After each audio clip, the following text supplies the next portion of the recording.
अदानी किंवा खासगी कंपनीला चित्रीतील पाणी देणार नाही. आजरा आणि गडिंग्लज तालुक्यातील शेतकरी असा प्रयत्न हाणून पाडतील. श्रमिक मुक्ती दलाचा निर्धार. चित्री धरणातील पाण्याचा एकही थेंब कोणत्याही कंपनीला देऊ देणार नाही. पाटगाव धरण अदानी कंपनीला देण्याचा निर्णय केंद्र आणि राज्य सरकारने घेतला असून त्यापाठोपाठ चित्री धरणही वीज निर्मितीसाठी आंध्रातील खासगी कंपनीला देण्याचा निर्णय घेतला असल्याचं समजतं.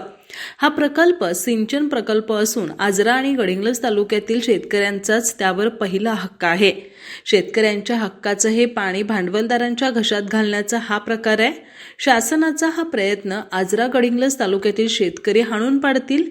याबाबत लवकरच बैठक घेऊन जनआंदोलन उभा करू असं पत्रक श्रमिक मुक्ती दल आणि तालुक्यातील शेतकऱ्यांच्या वतीनं कॉम्रेड संपत देसाई, दशरथ घुरे, प्रकाश मोरुसकर, नारायण भदंगे, अशोक बांदेकर, युवराज जाधव, नामदेव फगरे, बाळू जाधव यांनी काढलाय.